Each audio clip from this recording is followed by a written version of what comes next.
This is the limitless Keith Lee. This is Brody King. This is Angel Garza. Will Ospreay. Hornswoggle. Pentagon Jr. The Mexican Ray Phoenix. King Ricochet. Concrete Rose, Sunny Kiss. And I'm here to ask you to stop what you're doing, take just one moment, and bask in the glory of the Busted Wide Open. Busted wide open. Busted wide open. Busted wide open. Busted wide open. Boston wide open. Busted wide open. Thank you.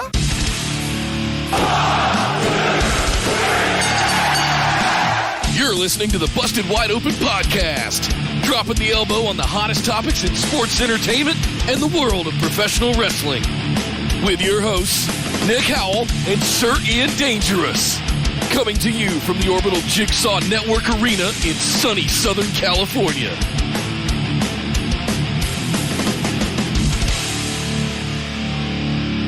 Welcome everybody to BWO Live, coming to you from across the Busted Wide Open universe of Twitch, YouTube, and Facebook. This is episode number 341 of Busted Wide Open. My name is Nick Howell.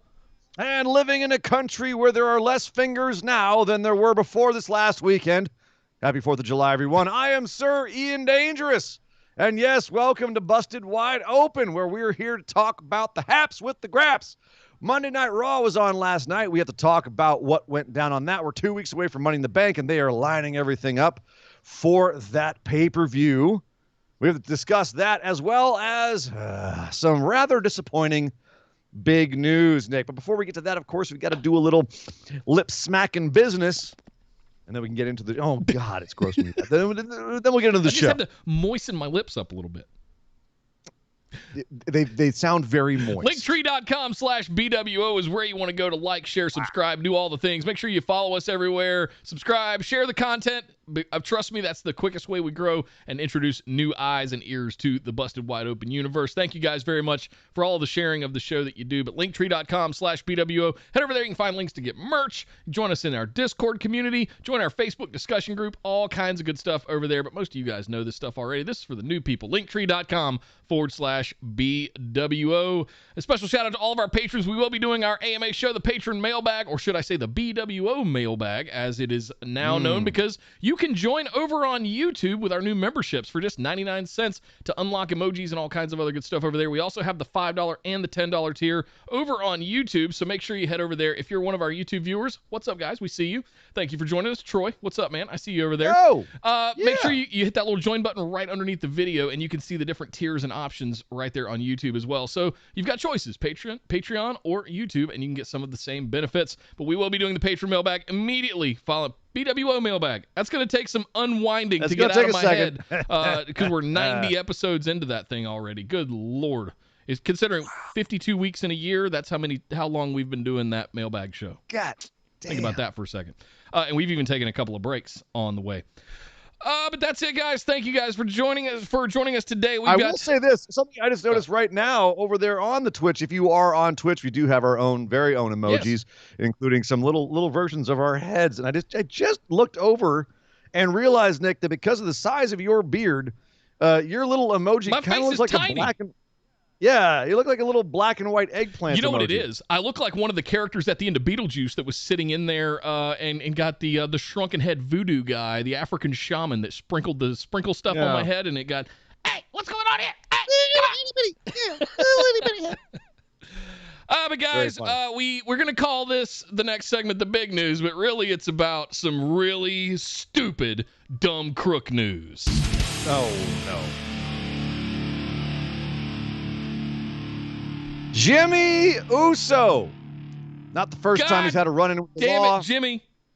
He's gone and done it again. Monday night, he was arrested for DUI down there in Florida. Cops pulled him over because he was swerving, and he ran a red light, doing 50 and a 35. Pulled him over, smelled of alcohol, pulled him out of the car. Apparently, he, quote, bombed his sobriety field test, took him back to the station. At the station, he blew a .205. What's the legal limit, actually? Is it .08? .08. And he blew a .08 is the legal limit. Almost 3 times as much as the legal limit. He had been doing some drinking. He said he'd had a few beers. I'm here to tell you right now, as a professional bartender, a man and a who professional is that drinker, if I may say so. Thank you, Yeah. sir. A man of that size would have to consume a significant amount of beers within a given time frame to blow a .205 at the station after being taken. Like, that's You're at least an at hour. least an hour, maybe about 2 hours later. That's right. So time to have the system process it, unless he'd just been like, shotgunning beers at the bar, and then actually his blood BAC could have gone up in that time. But that's not terrible. The likelihood here is the dude had some serious, like, he was either doing a ton of beers in a short amount of time, or there were shots involved as well. It's pretty high. 205 is pretty damn high. That's Listen, so that's not even the point. Okay. What's the point? It's 2021. Uber and Lyft have been a thing for a decade. What are you doing getting behind the wheel of a car? Well, and this is his second time. He's never going to be able to drive again without a blower. Beyond a second, I believe. I think this might, because it depends on what you're actually arrested for. I know he was being belligerent with the cops at one point, and Naomi got involved. Oh, that's right. I have to go look if this was actually his third, technically DUI, or if like some of the other ones where he was under the influence, he wasn't actually booked for DUI, because that could actually be part of it. Here's the bottom line: is that there is now a pattern of problematic behavior with Jimmy Uso, and it's especially tragic right now because he is one of the centerpieces of the SmackDown storylines. Jay had stepped aside. The storyline now is all about Jimmy being, brought under the spell of Roman Reigns. And what do we do with that? Apparently, from all reports, higher-ups in WWE were, quote, pissed about this, understandably. Yep. But at the end of the day, from an empathetic standpoint, it's obvious the guy has a problem. And, as much as we can sit here on our high horses and say, like, you shouldn't have done that, and wag fingers, excuse me. The real tragedy here is that it's pretty obvious that Jimmy has a problem and needs help. And the question is if he's going to get that help or if he's just going to be punished. Obviously there will be some sort of repercussions from this in WWE. It remains to be seen what those will be. Obviously they've had another major star in WWE has been able to come back after multiple incidents. That's Jeff Hardy. And he's cleaned up his act. He had to do some humiliating storylines about his sobriety. That seems to be stock and trade in WWE, is public humiliation for this sort of thing, which I personally don't agree with, but you can equate it to hazing in locker rooms and, it feels that way. And before. It really does feel that way. And they're still doing it. The storyline with Jeff Hardy and Sheamus was tasteless at best. Yeah. So it remains to be seen what repercussions Jimmy will undergo here. He's out of jail now. He posted a $500 bond. That's it. He's out of jail as of 6:30 this morning Pacific, 9:30 Eastern. So yeah, I mean, $500. The guy was, he wasn't in an accident or anything. He was just pulled over and booked on DUI. So that's actually about right. And it's also Florida. But he's out, and now it just remains to be seen what repercussions come afterwards, Nick. Speaking from the perspective of someone that's been hit head on by a drunk driver, I don't have any sympathy. I'm sorry. You can have a drinking problem, but still know not to get behind the wheel of a car. Those are different things. Like, I'm sympathetic for the drinking problem. If you need help, go to rehab. Absolutely. There are people that will help you. Do not, under any circumstance, get behind the wheel of a car. There's no sympathy for me for that. You could have absolutely taken out a family of 4 and walked away from it because you're Gumby while you're that intoxicated. You guys have heard me give Jeff Hardy a bunch of shit on this show before. I'm going to give it back to Jimmy too. Just stop, dude. You will never get this opportunity that you have been given And I mean, the storyline with Roman Reigns and what's going on previously, you were the Usos. It was a tag team, and that was about where it was going to peak. But because your cousin got to where he is, lobbied for you, most likely, for you guys to come and join, for Jay and you to join him. You've been off TV for a year. A year you spent rehabbing, getting to the point where you could come back. And this is how we celebrate it. This is how congratulations. You're not going to get this opportunity back. You're going to be derided like Jeff Hardy for the rest of your career at this point. So go to rehab or get released and try to find somewhere else to go, in my opinion. I do have sympathy because there is an aspect of this where you say just stop.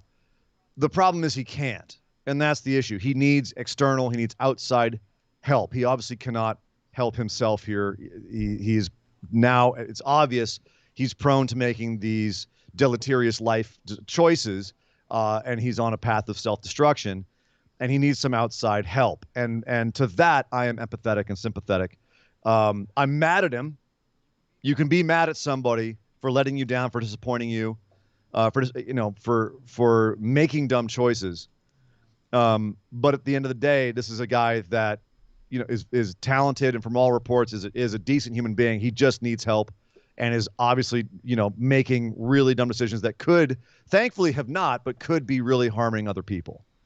There's a lot of people he's surrounded with too that I'm kind of I've got a side eye towards them, between Naomi, Jay, Roman, leadership at WWE. Like how does this happen under their thumb, so to speak? Well, but you know what? Someone can be very charming and all of a sudden they're out doing their own thing. Say I'm going to do one thing, goes and does another. At a certain point, as you say, the axe is going to come down. And I feel like at this point, it's been such a, repeated numbers of behaviors. At a certain point, those people, as you say, do have to put the clamp down. Yeah. And I'd say now is the time. Well, to cheer things up, let me catch up a little bit here because we got a lot of business to finish up. Josh Sullivan got an order of 2 items from the merch store. He got a BWO Tunes tee and a Funhouse tee. Man. Thank you very much, Josh, for repping the Busted Wide Open. Appreciate it, man. Enjoy those new shirts. Make sure you post a picture of them, too, either in Discord or Facebook. Let us know how they feel when you get them on. Let's see. Billy Stickler resubscribed with a Tier 1 for 10 months. That means he gets a little chicken. Good. Yes, sir. Thank you, Billy. Good. Marshall resubscribed with Twitch Prime for 7 months. He, too, gets a little chicken. Good. Thank you very much, Marshall. Kyle threw in 100 bits, said too soon, but I can't help it because of how I deal with unfortunate news. Jimmy was 205 live. He was 0.205 0.205 live. Waka, waka, waka. Hey-yo. And from his understanding, this is Jimmy's 4th. Ooh. When you get to the second one, they take your license away for a year. When you get to your 3rd one, you don't ever get to have a license again, I believe. This is Florida. Is that the case in Florida? I don't know Florida law. It's the case here in North Carolina and South Carolina. Also, we're all for drinking related or actually DUI, because driving under influence, because they are different things, and it depends on what you're actually charged for and if those charges stick. You can be arrested for it, but have the charge not be on your record. So that also depends. So there's a few other caveats. But yeah, honestly, him being involved in some sort of drinking incident 4 times sounds about the right Getting number. out of the car, out of the passenger side, taking your shirt off and charging at a cop is probably just as bad, if not worse. That's what I mean. I don't think he was driving that. I think Naomi was driving and he got uppity with the cops. Which, this is America. You don't get uppity with the cops, man. I'm just Thank you, Kyle, for the levity there. I appreciate it. Jesse O'Connor threw in 100 bits, said I'm with Nick on that. Yeah, I guess you're referring to mad. Yeah, okay. Yeah. Thank you very much, Jesse. Over on YouTube, we have Daniel Ante that threw in a £5 super chat. Said, evening, lads. Got to say the Jimmy Uso story is so disappointing. Also tried watching Raw when it was live, expecting it to keep up its good run. Nope. Oh, yeah. We're going to get to that. We're going to get to that. Thank you very much, Daniel, for the super chat, man. Thank you, buddy. And we are all caught up, which means it is time, yes, to go over and talk about what went down last night on Monday Night Raw.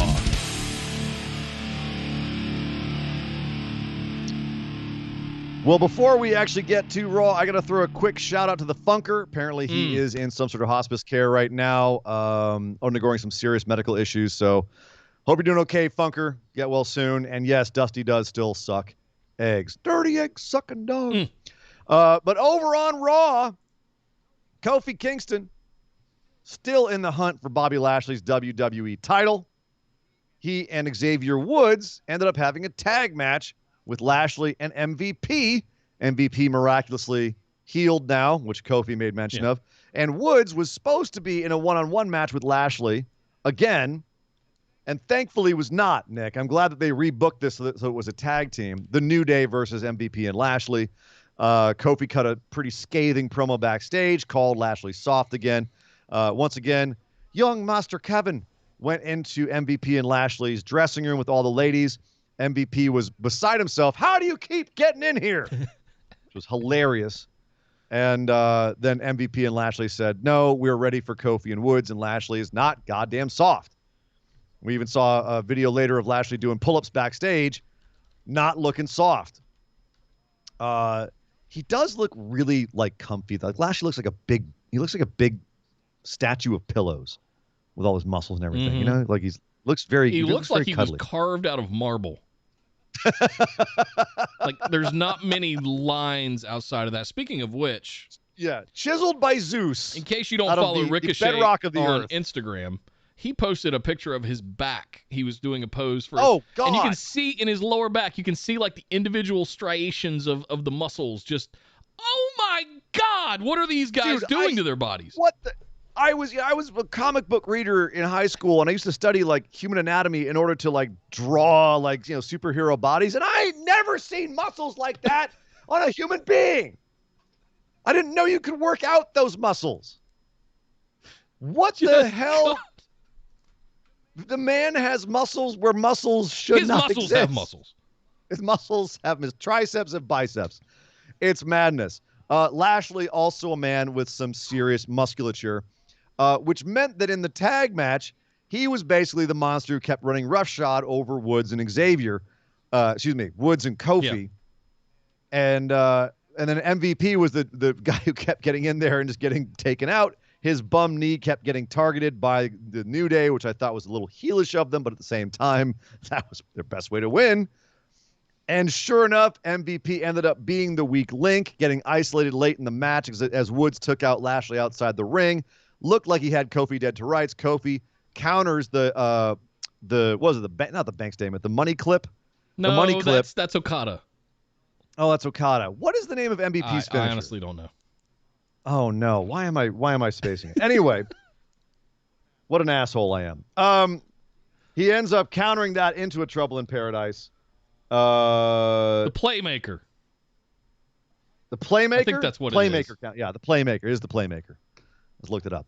The Playmaker was countered into a Trouble in Paradise. Boom! 1, 2, 3 MVP eats the pin.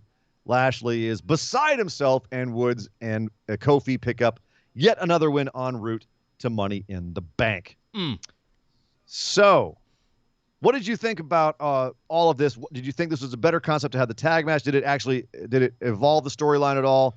Did it do anything to make Kofi look like more of a worthy contender? What did you think? No, I don't see what. I mean, I like the fact that Kofi is getting some mic time. I don't feel when he does get mic time, I'm always impressed with his ability, but I don't feel like he gets enough of it. The last couple of weeks, he's been getting a lot of it. So I'm actually enjoying Kofi on the mic because we haven't really had that since Kofi Mania. So and when he was champion, right? As far as doing a tag team match here with MVP getting back in the ring after last week not medically cleared, like you go from 1 week to the next after you've been down for 6 months, like I agree with Kofi. His logic is sound, like magically you heal your knee after 6 months in a week.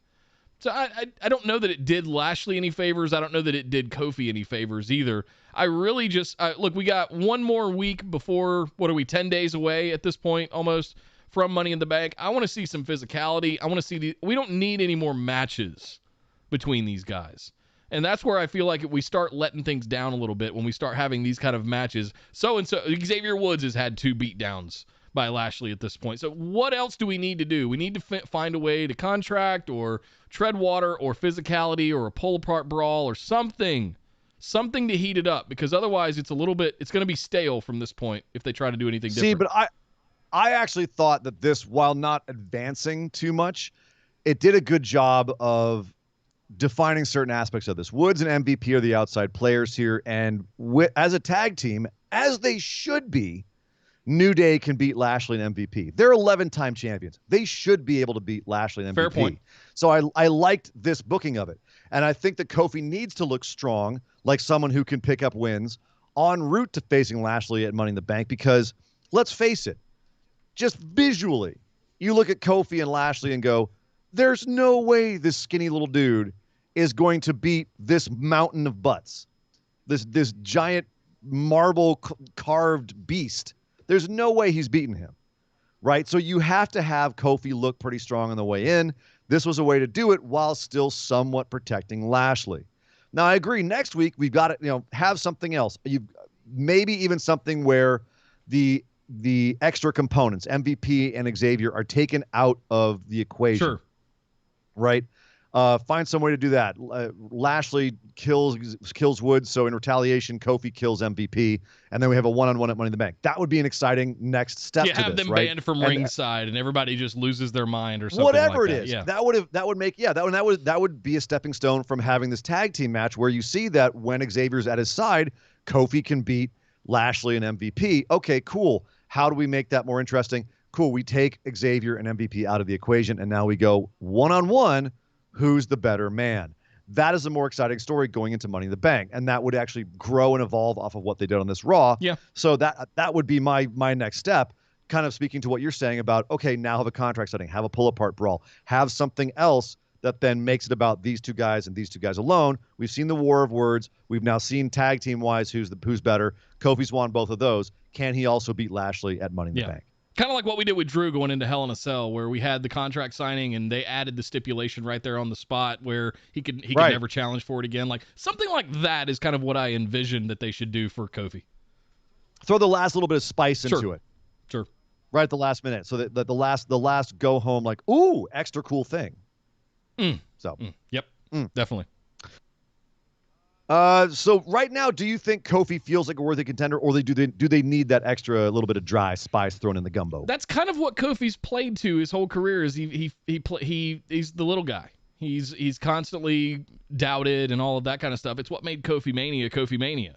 So I'm not completely writing him off at this point. Look at what he achieved going through basically the entire roster during Kofi Mania, the gauntlet matches and all of the stuff that he did. Now, did he ever face anybody as big as Lashley and as dominant as Lashley? Nope. Do I think Kofi Kingston has any chance in hell of winning this championship? Nope.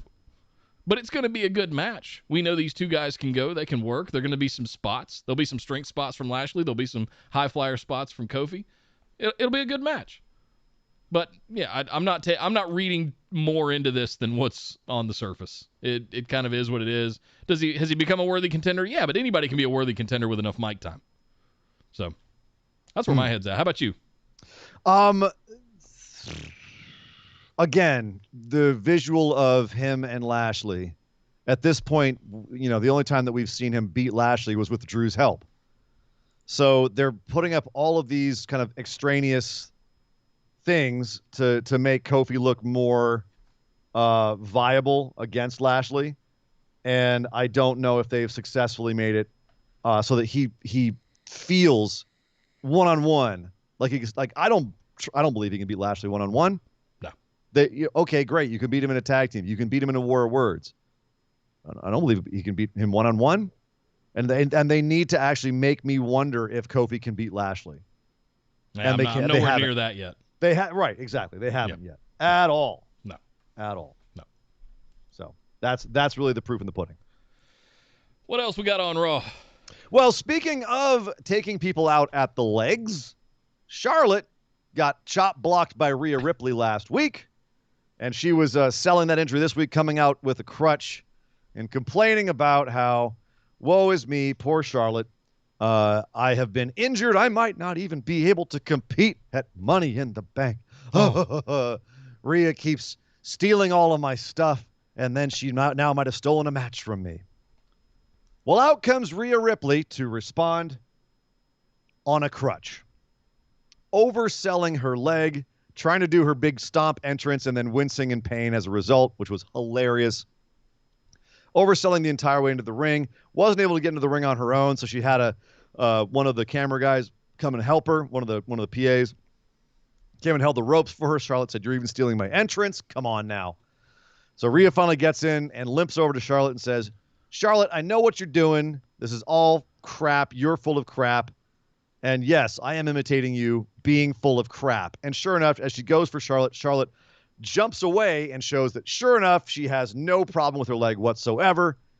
And then they get into a lightsaber battle with crutches, which was kind of garbage, but also funny. And ultimately, Rhea gets the better of it and chases Charlotte out of the ring.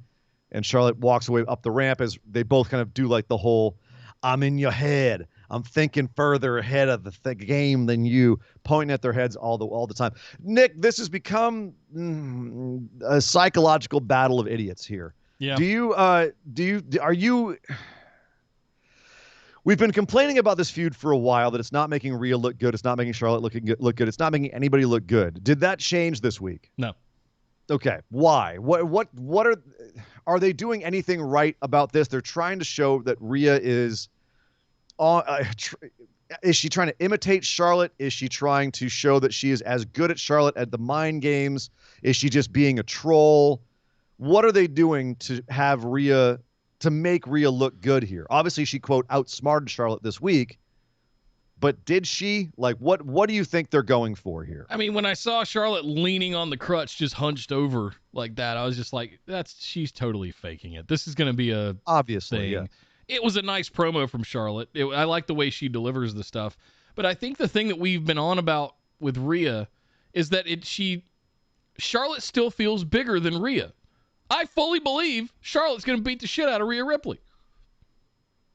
Or at least psych her out, has the edge. Sure, but I haven't been given any reason to believe that Rhea Ripley is this dominant monster. Let's put NXT aside, and the history of NXT aside, because creative certainly has.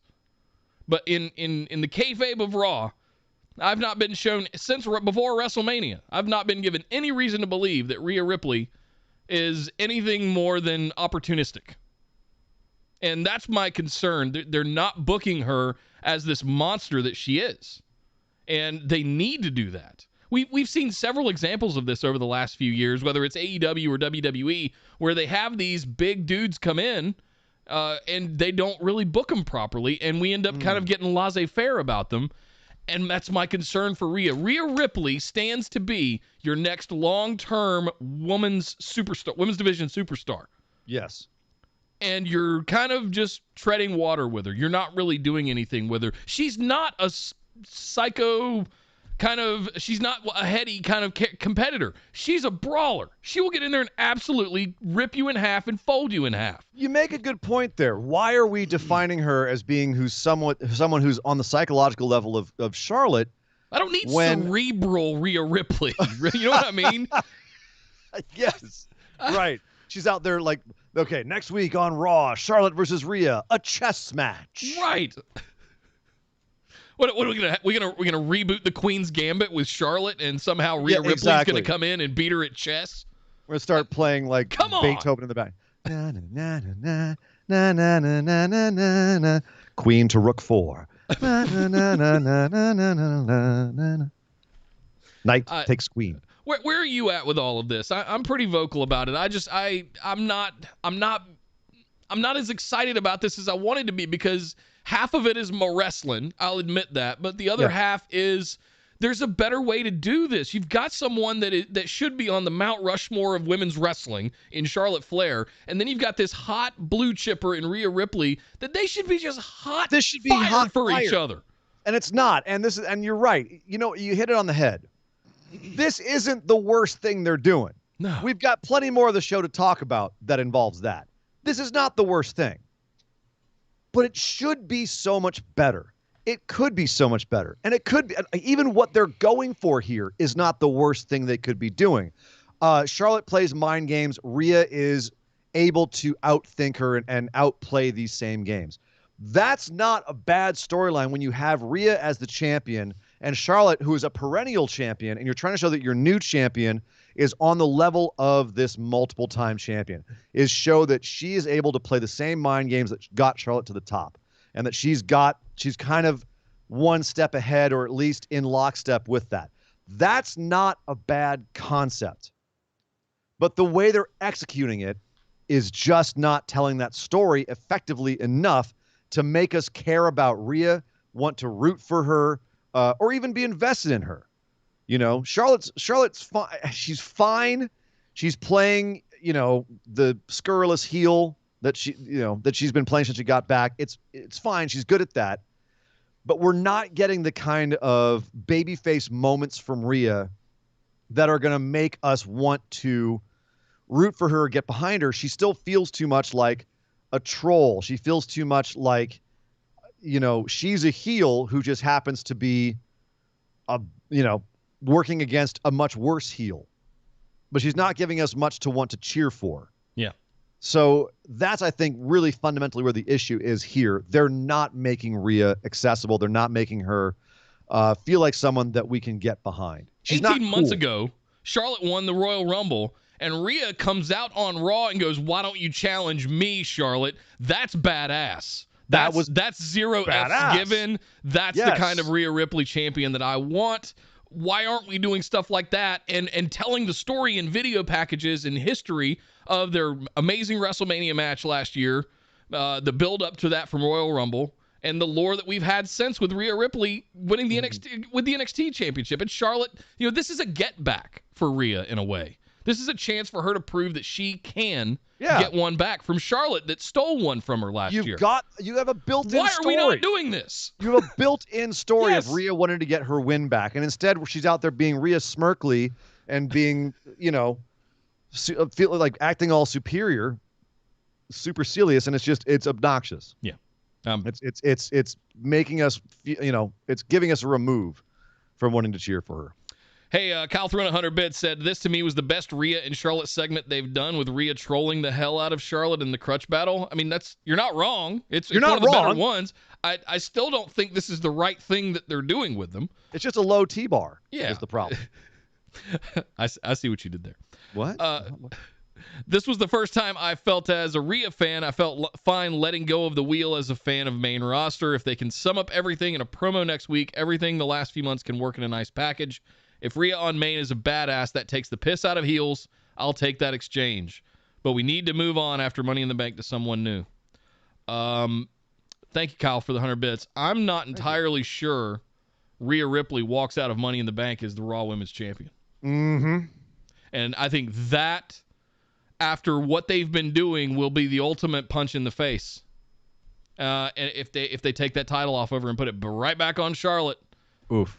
And here we go again, right? We've been here before with other female superstars. And ironically, it will be kind of like taking her out at the knees. But speaking of Money in the Bank, hey, a couple more real quick. Let me let's do it. Marshall gifted a tier 1 sub to Mungus Khan. That's you. Me. That's me. Thank you very much for the gifted sub, Marshall. You, brother. All right. We don't have any controls over. I can't mark somebody as that. So thank you very much for the gifted sub. Also over on YouTube, Daniel Ante threw another £3 super chat in, said, "Irish interviewer ain't doing us any favors," according referring to the commentator coming back into the Lashley locker room. Yeah, Kevin. Kevin. Thank you very much for the super chat, Daniel. All right, you were saying Money in the Bank. Money in the Bank.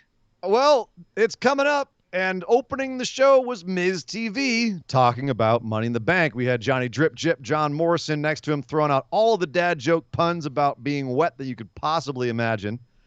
Even ones you couldn't imagine. I don't think I've ever heard someone called a splash hole before. That's a good one. But he definitely had some fun ones that I was not prepared for. And I was very impressed with the amount of puns that man was throwing out there.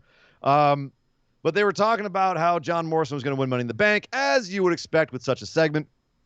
Out came everyone else, one at a time. Miz's official guest was actually Drew McIntyre, a man who he pointed out he cashed in on successfully. And Drew said, "Yes, you're right. You did do that." And but that's it's a funny thing, Miz. And Drew starts going off into one of his long pontifications again. What is it with the new Drew McIntyre always having some sort of like, I'm talking about John Morrison being the dad jokes.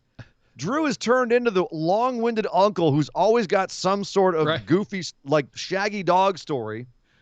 There's one time back home when we was out hunting. He's got these big stories, these big. Did you know, Miz? I'm actually related to Davy Crockett. Yeah, it was through my great-great-great-great-grandma, Miriam McIntyre the Fourth. And there's a lot of similarities between old Drew McIntyre and Davy Crockett, like how we both make legendary stories. And I'm going to shove Morrison's head straight up Miz's ass. Just like Davy, I'd rather die in Texas than anyone else win Money in the Bank. Can we talk about the other one now, too, since we're on this? Apparently his sword is a tooth of the Loch Ness Monster. Man, he totally lost me with this one. What? Well, obviously he was playing. He was fooling around. But at the same time, it was so long-winded. His great-granddaddy warrior claymored the Loch Ness Monster and a tooth fell out and they fashioned it into this family sword. What?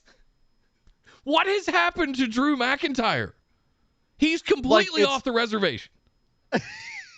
Like, I know what they're going for here. They're trying to be like, Drew's going to tell a funny story about how the tooth's made from the Loch Ness Monster, and some of the Loch Ness Monster ends up being like a woman with a beautiful voice who's like, wield that sword for justice, boy. And then he got her to rear naked choke. One of Odysseus' sirens? What are we talking about here? What world is happening? And then at the end, he's kind of like, throws it like a to the interviewer and like walks out. Hey, wasn't that a funny story? And she's sitting there going, what the hell just happened? We're all sitting at home going, what is going on? Drew McIntyre is on PCP or something. Like, he's dreaming this shit up. Like, I don't know what's going on. We thought Matt Riddle was the one who was high all along. It was Drew McIntyre back there smoking the wacky tobacco and going off on these long-winded stories that he thinks are funny about how his sword is made from a tooth from the Loch Ness Monster. And some sort of conflation with him being the warrior that took the sword. It's like some sort of metaphor for how he's going to win the battle. Stop. It's not making him look cool. It's not making him look accessible or approachable or fun. He's the drunk uncle at the family barbecue. We all know the one. It's not cool or fun or funny. No. It's bad. It's awkward. It's weird. It's making him look dorky. Stop it. Stop. Oh, God. Anyway, Drew had one of those when he came out on Miz TV. Yep. Luckily, he did not have too long to talk about it because out came Ricochet to also do something stupid and not cool when he spelled his name while kind of dancing and shimmying around. R to the I to the C to the O to the... Oh, God, stop. No! Stop it. Stop making cool people uncool. God. It's... Thank God. How do you mess up a program that involves both John Morrison and Ricochet? And Drew McIntyre. And Matt Riddle. And The Miz and Matt Riddle, for that matter. And Matt Riddle comes out, and luckily Matt Riddle's whole character is, I'm a dork.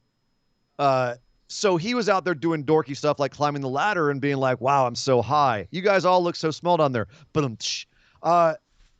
his character is to be a dork. He's probably the most Teflon character in WWE because it doesn't matter what dumb shit they have him do. You just go, oh, right. He's a dork. That's his gimmick. And it's funny and it works. Out came AJ Styles and Omos, and you might be thinking to yourself, wait a minute, are either of those guys in Money in the Bank? No, they're not. But AJ Styles did lose a qualifying match to Riddle last week. He beat Riddle last week, which means Randy Orton can't compete in Money in the Bank. But AJ was pissed because Drew was also in that match, and Drew ended up going on to Money in the Bank.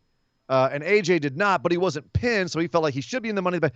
Whatever. He was out there just to run his mouth and ultimately have Omos toss Matt Riddle off the top of the ladder, which caused a whole brouhaha. Everything broke down into everyone fighting everybody else. Drew McIntyre clotheslining Omos over the top rope. Ricochet kicking Morrison in the face on the outside. Everyone gets into it. Riddle hurts his foot. He's got a match with AJ later. We have Ricochet and Morrison right now. They have a sequel to their match from the week before. This one's also a lot of fun, a lot more like punches and kicks in the ring, a lot more of Morrison using his capoeira style to put on some really interesting pinning combinations and submissions on Ricochet. So a fun little match, not as great as last week. And this time, Ricochet does another crazy move onto Morrison while Morrison's on the apron. Looked like it was a little funky, but it still served its purpose. They go to the outside. They're both had their wind knocked out of them. And Miz gets his wheelchair in front of Ricochet, blocking him crawling back into the ring. So Morrison makes it back in for the count. Ricochet does not and is counted out, but not pinned by Morrison. Wonder what happens next week. Nick, do you think we have another rematch and this time Morrison's counted out? What do you think? Maybe. I don't know. With 50-50 booking in WWE, why not? But I'd let these two work forever. Like I'm all in on this. I'm not going to sit here and critique these two wrestling because I don't want. Please keep it going. Please let them fight forever. I would love for Johnny Mundo and Prince Puma to be the next fight forever that we get in WWE. I would love that too. But here we have most of this was about Money in the Bank. Yeah. Did you feel that this did the purpose of the segment, which was to make people more excited for the Money in the Bank competition and also a little bit for some sort of feud with AJ and Omos and possibly Riddle down the road? Like, did this accomplish all of its goals, or was this just kind of a long-winded, bloviating segment that opened up Raw in a very kind of flabby way? It felt that way this week because I feel like they did it 1 week too soon. This should be the thing that they do on the Go Home show. Because you had everybody involved. You had AJ and Omos out there. You had Riddle out there. You had Miz and Morrison. You had Ricochet. Everybody's out there. Why are you not saving this for the Go Home show? So we also saw some stuff between AJ and Ricochet, and believe me, that got me very excited as well. So I'm here just basically watching all of these guys that I love somewhat tread water because we don't have anything for them to do until another 2 weeks till we get to Money in the Bank. That's my take on it.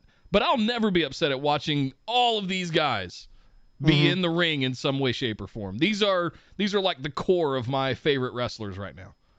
So yeah, WWE has ladder a match is going to be stupid, and I'm here for it.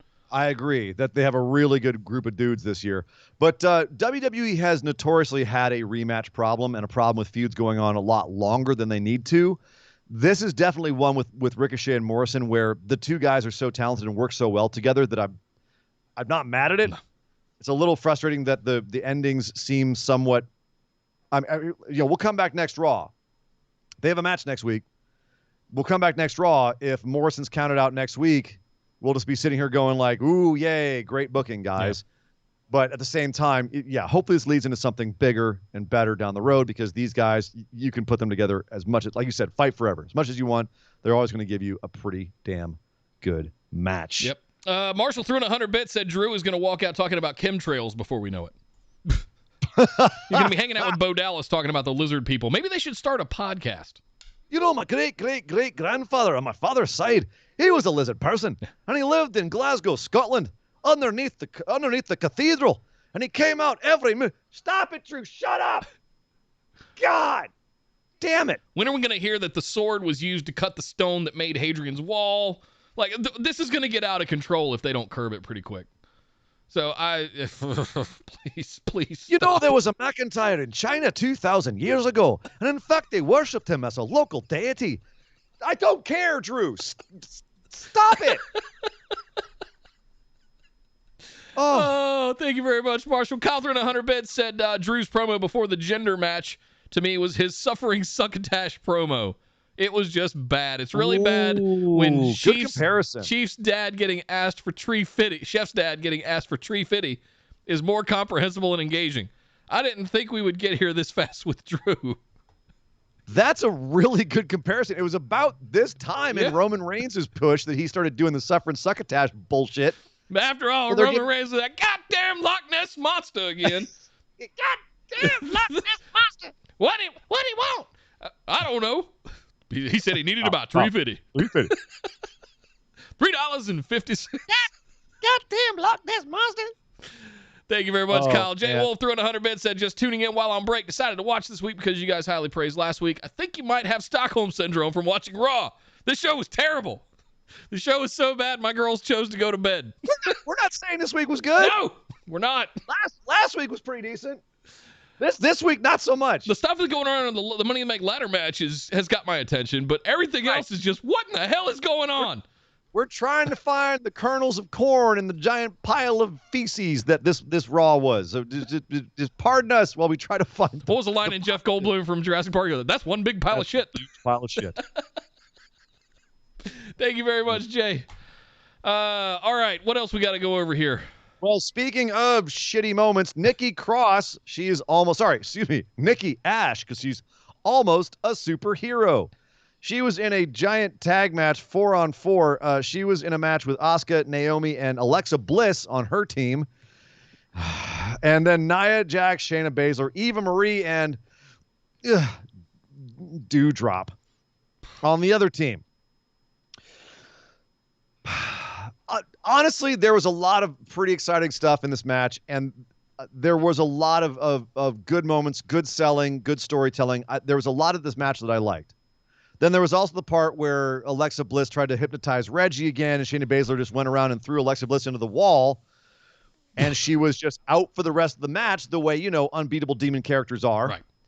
And then at the end of the match, Nia Jax gets in and just straight up Samoan drops Nikki Cross, giving her first clean loss in many, many weeks, and completely eviscerating the whole concept of her character.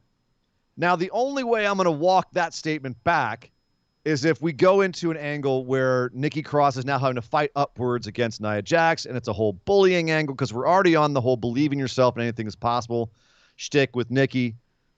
If it suddenly becomes like Nikki runs, here she is on a roll. Her new superhero thing is working for her. She believes in herself. She's getting the wins. And then she runs into the brick wall that is Nia Jax, and she has to overcome Nia Jax, who once again is in a bullying angle. God help us all. But now it's about Nikki having to overcome Nia Jax to get her mojo back as a superhero. Okay, this might be a good start to that. But aside from that, this was dumb as a box of rocks. Yep. Because Nikki Ash is a character that needs to pick up wins to have fans get behind her. It's the kind of the inverse of what we've always said about Bray Wyatt, which is if you have a messiah, someone who's got like a cult leader, and they prognosticate and proselytize everything that they say, if a real cult leader can twist the truth so that they never truly are wrong or lose, right? Right. If you say the end of the world is happening in 2012 and 2012 comes and goes, you say, the math was wrong. I was not wrong. Actually, we translated it wrong. Exactly. Yeah. Someone else translated it wrong, and therefore the numbers were off. It's always someone else's fault. It's never theirs. They can keep that momentum going. The same is true with a positive character like Nikki Ash, where she says, look, if you believe in yourself, you can go out there and win and turn your fortunes around. But if you ever go out there and get pinned clean, and then that's all there is, all those little people, all those little boys and girls who are sitting there going, yeah, almost a superhero, I believe in her. They suddenly go, oh, I guess that shit doesn't work, does it? So this was a terrible decision. In a match where you had Eva Marie, Viper Niven, our name for her, Shayna, who's been getting rolled up for months now, and thankfully Nia Jax was not in this match, Naomi, and Alexa Bliss, and Asuka for that matter, who has laid down for some ladies. Yeah. You had the one character who had a new story that was up and coming that people were getting behind, and that's the one you decide to eat the pin? Right. What? I'm so frustrated. I don't know why the entire women's division has outside of the championship. Well, even it has included the championship, has revolved around Shayna and Nia for the last goddamn 8-9 months now straight. Like it's almost it's almost like they're gatekeeping with Shayna and Nia. Like if you want to get into the women's division, you have to do some program or go through Nia Jax and Shayna Baszler. It's not like it. They are. And we've still got Asuka, Naomi, and Alexa Bliss down here doing stuff with goddamn Eva Marie. And I'm just what is going on? Eva Marie is fan trolling. Like I'll give them full credit on Eva Marie. They're trolling the fans with Eva Marie. It's working. Cool. It's working. Totally working. Right? And you. That is but if if they're accomplishing what they're going for, I can't really criticize it because, okay, if you're going for that, it's working. Cool. You're going to have some sort of Damian Sandow storyline with Piper Niven at some point. Fine. If she comes out at the end of the match and says, and the real winner of this match, Eva Marie. Cool. You're going for the heat. Fine. I have no problem with that. The only issue I have with this, again, this whole match, the only issue I have is the dumb shit they're doing with Alexa Bliss now. It's just gotten just straight dumb. Like they're not investing in it at all. No. And the fact that you're undermining the Nikki Ash character. And if you're doing that and there's no payoff to it, then it's really stupid. If there is a payoff and it goes into a feud where she's got to overcome the bad guy, the super villain in Nia Jax, okay, then it's a storyline. Okay, now I understand what you're going for. And like I said, there was a lot of stuff in this match I thought was really good. Naomi and Asuka were totally window dressing, but aside from that, it wasn't the worst thing ever. Nikki getting pinned is terrible. It is. It is the worst thing if there's nothing else to it other than she gets pinned here. So, but that is a jury's out thing. We'll see what happens next week. We'll see if they're going to advance that, if they're telling a story there, or if it's a one-off. If it's a one-off, we're going to come back and we're going to wipe our butts with it. Yeah. If it's not a one-off and it's actually a storyline, okay, show me what you got. Yep. Billy Show me what you Stickler got. is on a tear over here. Gifted 5 tier 1 subs. Oh my goodness, man. Thank you, sir. Thank you. Tane Angel, Gundam Gabero, Weeg Money, RJR, Nicholas Yates, all got a gifted sub from Billy. Thank you very much, Billy, for those gifted subs. If you got one from Billy, make sure you send him a thank you, either in Discord or Facebook or here in chat. Thank you very much, Billy, for the gifted subs, man. Appreciate it. The fact that Nikki Cross ate this pin in this group of ladies, I remember looking at the screen going, what? Who else on the faces would you have had eat the pin? Asuka? Naomi eats another pin? Yeah, because you ain't doing nothing with her anyway. The last person you should pin is the person that actually people are starting to get behind, and you're given a little bit of a push with a whole new character. I would have said Alexa Bliss would be the last one I would pin because that completely undermines her. Like she can't get pinned. Oh, they had already pinned her by having Shayna Baszler take her knock out her out. outside. That's right. Well, luckily, but it wasn't actually a pinfall. At least with Nikki, is the actual demon gonna like crack out of her exoskeleton and come? Are we gonna see the real? That's a must-see TV. Exactly, I'd watch the shit out of that. Oh hell yeah! Throwing her into the barricade one time and no. It happened to the Fiend. It's gonna happen to you, Alexa. Yeah. It'll happen to you. Drew McIntyre again. We talked about him pontificating earlier. The second pontification was, of course, when he was talking about his sword before his match with Jinder Mahal. Ironic that, yes, I said it, Jinder Mahal. We've been waiting for this. We've been calling this for months. Have we been waiting for this? I do remember saying that when he was champion, we talked before Lashley and all of that stuff prior to WrestleMania. We talked about how this summer coming back and having Jinder Mahal be the next challenger. But now that Lashley's got it, it just kind of doesn't make a lot of sense. Why did you wait on this until Drew's champion again? This would have been the perfect kind of setup for somebody coming after Drew, just like the Hurt Business was. So I like Jinder. I like him being with Indosheer 2.0. Like he looks great. His body has actually, I think, kind of it started to acclimate to his new regimen. Yeah. He's learned to cycle properly. You know. You said it, not me. Yeah. But yeah, and honestly, I think he and Drew actually worked pretty smoothly in this match. It wasn't a bad match. Ultimately, Drew did get the better of Jinder, and right as he was about to hit him with the Claymore, in comes, as you say, Indosheer 2.0. Veer and Shanky jump Drew. All three dudes beat him down till he can't get up. Jinder goes running to the back, grabs Drew's sword, and says, "Well, since you took my Money in the Bank place, which okay, I'm going to take your sword." So now we have another stolen property angle. Cool. But I am, Drew had Sheamus before Lashley. Now he's got Jinder after. I like that Drew even actually threw in the whole, the old 3MB guitar strum at one point in the match. I'm curious to see what Drew can do with Jinder, with or without the title. Sure. Let's make it about his sword. Is this one of those things like Shinsuke Nakamura where if Jinder keeps the sword, he's an honorary Scot? Sure. I mean, apparently, didn't you know one of his Drew's great-grandfathers was in China? Yes. The local deity. Local deity in China. When he didn't like the other people in the village, he would say, "A pox on you! A pox on your cow! A pox on your whole family!" That's what he would do. I'm just saying, if Jinder holds onto the sword, according to WWE rules, doesn't that at some point make him the Scottish Warrior if he beats Drew for the sword? No. What should have That's happened how it works here on is SmackDown. Jinder beats Drew and takes his place at Money in the Bank. Drew does not. If Drew, I swear to God, Ian, I swear to if Drew wins that Money in the Bank briefcase, I am going to be freaking-plectic. Because Write it down. Write it down. Let's call back to this moment. Nick will officially. Is July 6, 2021. If Drew On wins this that date, Money in the Bank briefcase, I am going to be beside myself.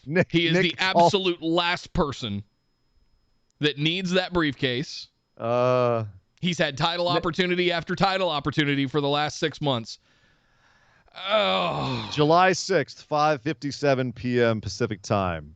Nick Howell called his cerebral hemorrhage when Drew McIntyre won the Money in the Bank the guy briefcase. from Scanners just boom. Jinder in there. Have Jinder in the Money in the Bank. Maybe they'll figure out a way to do it in the next couple of weeks. Maybe they will. Maybe they will. A couple more things on Raw. We got to do any catching up, or can we do a couple more things on Raw? We're good. A couple more things on All Raw. right. A couple more things on Raw. The tag team division, quote unquote, heats up because we had a match between AJ Styles and an injured Matt Riddle. Riddle's foot still messed up from last week in the triple threat match and, of course, falling off the ladder. He was selling it as a result of that. He had a fun little backstage thing with Damian Priest, again, who has been relegated to being Matt Riddle's buddy. Okay. Cool. Cool. Ultimately, the Viking Raiders popped up behind the barricades like a couple of Muppets and scared, for some reason, Omos couldn't move away from the barricade. So he's kind of stuck between them like, I don't know which way to go. I don't know which. Like, they're literally popped up like Muppets. Like, Muppets come up always behind something so you can't. They look like Muppets. Just popped up and be like, And they had their face, like, regalia on and just in full Viking outfit. Hi, Omos. Hi, we're here to check and see if you can count to 5. Count with us, Omos. 1, 2, A, D, 6. Yay! Anyway, Omos was too late to get back in the ring as Matt Riddle rolled up AJ Styles. 1, 2, 3. Riddle pulls out a win here, embarrassing the tag team champions. And, of course, setting them on some sort of collision course with Viking Raiders and possibly, ultimately, Riddle and Orton, wherever the hell he is. Yeah. We don't still know. Lucha House Party had a match with T-Bar and Mace. This was fun. That was it, though, Nick? Was it fun? It wasn't what I wanted it to be, but it wasn't not fun. It's fun to see Lince Dorado getting thrown around by giant Dijak. That kind of stuff is fun because he makes a good base for Lince and he can do all the crazy lucha shit. But to that extent, it was fun. It was completely pointless. There was absolutely no point to this. Other than to show that now there are new lower people on the totem pole than Lucha House Party as they get a win over T-Bar and Mace. Yep. Ouch. What did they do? Whose coffee did they shit in, dude? Oh, my God. Mustafa Ali had a match with Mansoor where he got his foot caught in the ropes, screaming in pain. Mansoor, being the good, upstanding babyface that he is, he came along and helped Mustafa Ali get his foot out of the rope. He kept selling his foot in the ring. And as Mansoor went over to check on him, he rolled him up. Ali rolled him up, got the pin 1, 2, 3, and then started screaming at him, "Don't be like me. Use your brain, not your heart, Mansoor." Maybe he had just watched, the Mick Foley session with Stone Cold and saw him getting wrapped up in the ropes and getting his ear ripped off and all that stuff. And he was like, you know what? I don't want Ali's foot to get ripped off. So he went over and helped him out. And that's what you get for being a good guy. Yeah, maybe. Take that. So let me make sure I got this right, WWE. Being a good guy, nice guys finish last. That's the lesson you wanted to teach little children this week on Monday Night Raw in that match. Okay, well, and got Nikki, it. and Message Nikki heard Ash. loud and clear. Yeah. Nice guys finish last all over this Raw. Thanks. Don't be a good dude. Don't follow the rules because then you'll, like with Lindsay Dorado, he couldn't tag in Grand Metalik. So Grand Metalik just came in, interfered in the match, and they win. Follow the rules, kids. Yeah. Don't be a good person. Otherwise, you will lose. Unless you're Jackson Riker. Because he was in a tag match. He was tagging up with R-Truth. Okay. They had an interaction last week. Remember? Yeah, that's true. Yeah, they set it up. He walked up and he was giving himself smacking minutes. himself. Yeah. And R-Truth is like, yeah, man, all right, you do you. He ran off. R-Truth ran off again because Akira Tozawa came out to the ring chased by all of the poor goobers who were chasing up the 27 title. R-Truth tried to pin him. He got away. And R-Truth ended up going and chasing after Tozawa as well, leaving Jackson Riker all alone in the ring against Cedric Alexander and Elias. And you would think at this point, Jackson Riker will probably lose in a handicap match to Cedric Alexander and Elias. But no, I'm here to tell you that Elias left the ringside because he was too scared of Jackson Riker, and Cedric Alexander immediately got hit and pinned 1, 2, 3 by Jackson Riker, who completely ignored him and just kept screaming at Elias. Meanwhile, over on Twitter, Big Swole, Cedric Alexander's wife, tweeted out, "Oh, look, little Hogan got the pin on Cedric." It's okay because, I see what she did there. According to Jackson Riker, Cedric can just go watch 12 Years a Slave and realize how good he has it. So it'll all be fine. Okay. One step closer to Jackson Riker main eventing WrestleMania. Dear God, as we leave Raw here, can we just, Jackson Riker was your boy. We've talked on the show before about how for us it's tough because he was genuinely such a nice guy to us. But at the same time, the troubling backstory, the fact that he got in a bunch of hot water for his Facebook posts and tweets. Somehow he's the one that didn't get released. And he didn't get released. The other two guys did in Forgotten Sons. And he's now getting a face push for some damn reason and is pinning squashing Cedric Alexander, a man who has more talent in his pinky toe than Jackson Riker has in his whole swollen body.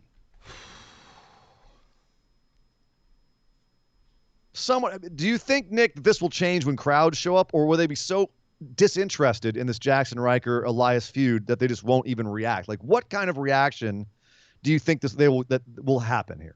I don't know. Because when someone changes their look as drastically as Jackson has, someone backstage has told him they've got a plan for him to drastically make those kinds of changes. Sure. Because that was your entire look. You completely cut your hair off and shaved off that epic beard. His beard was as big or bigger than mine. This has taken me 4 years to grow out. Well, and he's got a baby face look now. You got a heel look going on there. No, I'm fine. All right. It's like, what was the guy's? It's like Hagrid meets Tom Araya. It's kind of what I got going on here. Right. I think they've got plans for Jackson. I really do. I think there's somebody back there that thinks, you know what, I can make a star out of that guy. Maybe it's Pritchard. Maybe who knows? Maybe it's Nick. Who knows what's going on? Vince. Maybe it's Vince. I mean, we said when he was in NXT, when he first popped up, we were like, wait till Vince gets a look at that guy. He's got Vince written all over him. Yep. He's and here we go. Personalityless. This is Nathan Jones. This is Heidenreich. This is another big jack dude with no personality. And Vince looks at these kinds of guys and goes, "Oh yeah, pal, that's a star." The crowds thing, that since you mentioned that, what I think is that they better figure out a way to flip him back heel in the long term, because I don't think he works as a face at all. He definitely has that menacing kind of thing that can be scary, but that needs to be a heel character. Or either that, or they need to go way more into his military backstory and make it a for the troops kind of thing. Like, just you want to go full on patriotism. It's the only way you're going to get him over. Because I personally think people just won't react, because I don't think everyone is an internet smart. Like, sometimes we sit here and go, well, we said we said when he was in NXT, when he first popped up, we were like, wait till Vince gets a look at that guy. He's got Vince written all over him. Yep. He's oh, the crowds are going to just eat this person alive. Well, not everyone who's in the crowd at the live shows is sitting there on Reddit at 4 in the morning looking for the latest, dirt sheet information. Right. They're not. They don't know about the whole kerfuffle with Riker and Twitter and Facebook. Yeah, most of the people that are going to live shows are not wrestling Twitter. No, it took how long for Hogan to be openly booed in WWE? Yeah, more than a while. Years. A while for it to kind of seep through all of the WWE universe. So I truly do wonder if the crowd will just no-sell Riker, if there's some places where he'll actually get cheered, or if enough people have if there's enough sour feelings out there about Riker that he will actually get booed or get go-away heat. So I truly do wonder what will happen with him when we get crowds back. We're going to find out. We're going to find out. They're continuing to invest. The other thing I'll say about this is that with regards to Cedric Alexander and Elias for that matter. Elias has been a good hand for a long time.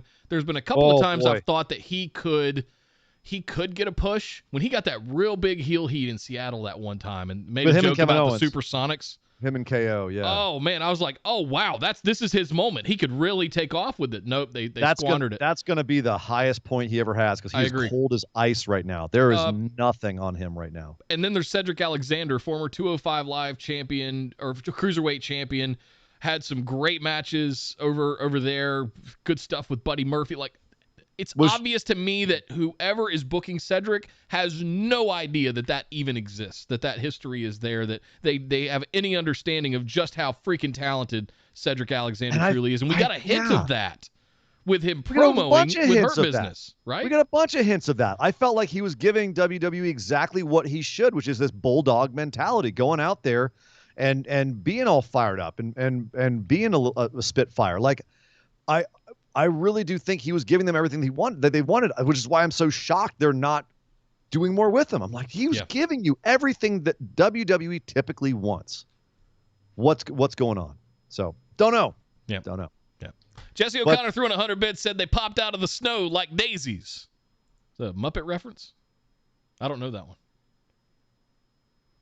I'm trying to think. I mean, are we talking about the Viking Raiders? Because if so, they totally did pop out of it. They just... Is that a quote? I don't know. They popped out of the snow. Are you looking it up? Where is that from? Oh, it's got what's the red dragon?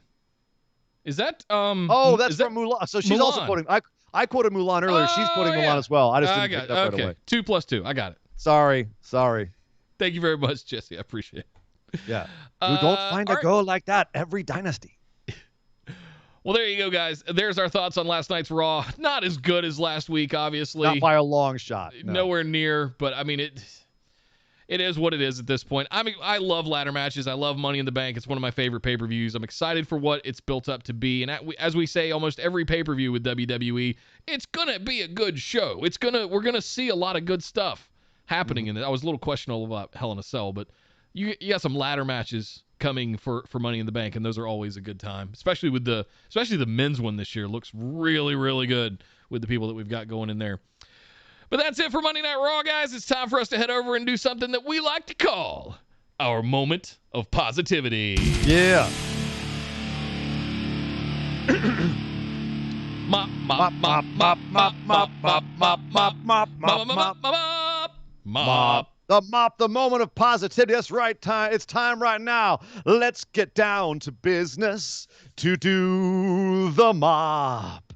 Did they send me daughters or should I stop? Sorry, I'm still on the Mulan. It's the time on the show where we've got to pick our moment from the last few days of wrestling that made us positive, that made us happy, that we were excited about, that we can spread that joy out to all of you listening to our show right now and hopefully put some smiles on your faces and some warmth in your heart. So, Nick, what was your mop for this last week of wrestling? I've got a good one for us, and I'm glad we didn't mention it on the show or talk about it on the show. It was a very specific moment that made me laugh out loud so hard that I actually had to pause the show, and I got up and I took a break at this point. Matt Riddle comes out, climbs to the top of the ladder, and says, "I don't remember the last time I was this high."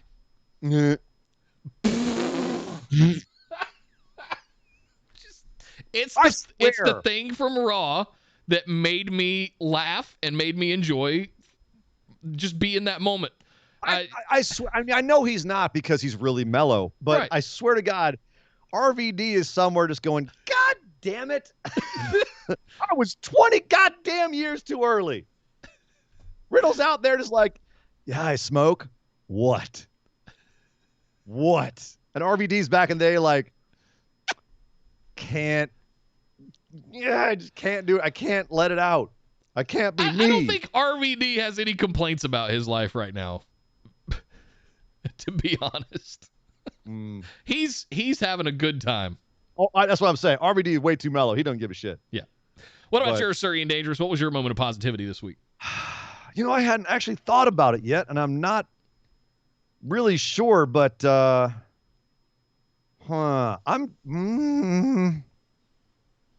it's gonna have to be just the absolute torrent of puns coming out of John Morrison's mouth. Yeah, that's pretty good. Like, the amount of time he must staying awake at night, just coming up like literally with shower thoughts. Part the pun. Just to rip them off so quickly, one after the other. Very impressive. Like it's nonstop water jokes. I can't wait till he's back in front of a crowd and can start knocking these out. Oh, they're gonna eat it. They're gonna eat it out of his hands. Yeah, it's gonna be amazing. I'm eating it up right now. It's some really nice wordplay. I'm always down for some really good wordplay, and he's nailing it with this. So mine is Morrison's puns, his dad jokes, as opposed to Drew's drunken uncle stories. Well, before we get out of here, since we got a couple of extra minutes, I want to throw a wild card at you. Oh. Who do you? So you were pretty adamant that you think that Drew McIntyre is going to win Money in the Bank next weekend. I'm being a pessimist. Okay. Who do you want to win it out of this lot? Who do you think would be, if you were booking it, who do you think would be best, considering everything that's on the table right now? We're also probably going to get Shinsuke Nakamura, not Baron Corbin. And we're probably going to get, I'm guessing, Seth Rollins and not Cesaro.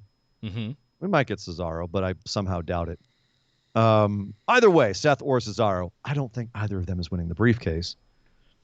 And then in it, we've got Drew, Riddle, Ricochet, Morrison. Ricochet at one point, who I was like, wouldn't it be interesting if he did? There's no way he's gonna. No. The same with Morrison. It's putting it back in the Miz camp, which we've already seen. But they did such a good job with it. I really appreciated what they did. I could totally see Morrison with Money in the Bank, running around with it with all their antics. But it would feel like a retread. Is my problem. It would feel too similar to Miz running around with it. Right. I want someone to get, and this is why I'm a fan of Ricochet getting it. I believe that given the right chance, Ricochet could cash in, and I would be able to get behind that and believe in it. I don't know if there's anybody else that in this match, Riddle maybe as a stretch. KO, Kevin Owens is also in this. Yeah, he doesn't need it though. He doesn't at all. So I'm kind of if I were to book this, I would rule him and Drew out. Morrison would be fun, but like you said, a retread. Ricochet's the one that stands out, man. We do this every year with Money in the Bank, and it always ends up being the person that doesn't need it. And I've got to go back years to think about someone that got it that actually made use of it or could use it. This is the problem that I have, is that it is about who needs it. Big E's in this too. Big E, I think, if anyone could get it, because I could see him cashing in, and that would be his way to the title. If not Drew, Big E would be a high contender. I think if Seth gets in, he's a high contender. Maybe Cesaro, but only if they're going to have him cash in on Roman and maybe not even win. That would be a waste. Ricochet is way down the card for me. Morrison's way down the card in terms of possibilities of winning it. Drew or Big E are my two big ones. I would love for Big E to win it.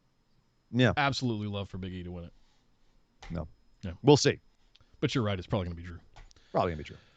Thank you very much, guys. We're going to take a quick break right after we do the outro here. We're going to come back with the BWO Mailbag, our AMA show that we do every week. It's one of our favorite things that we do here on Busted Wide Open. So stick around. We're going to take about a 10-minute break. Actually, we'll give you till, let's say, 25 after the hour, and we'll be back in about 10 minutes. Grab a fresh drink, take a quick bio break, come back and join us for one of the more fun things that we like to do every single week. Linktree.com/BWO is where you can find all the links to all of our stuff. Pick up some new merch that we put out just a couple of months ago. Thank you again to Josh for picking up 2 T-shirts this week. Thank you, sir. Thank you. Thank you, everybody, for all the bits and subs over here on Twitch. Thank you, Daniel, for all your super chats over on YouTube. Really appreciate all you guys and the support. But hey, linktree.com/BWO. Like, share, subscribe, follow. All those metrics matter. Help more eyes and more ears get on Busted Wide Open. We really appreciate you guys for sharing everything over there. But until next time, my name is Nick Howell. You can find me on Twitter at DataCenterDude. And I am Sir Ian Dangerous. You can find me on Twitter at Sir Ian Dangerous. But my God! Would somebody stop the damn match? This show is part of the Orbital Jigsaw Network. For more episodes, subscribe to us on iTunes, Google Play, or Stitcher Radio. For details and show notes from each episode, check us out, orbitaljigsaw.com.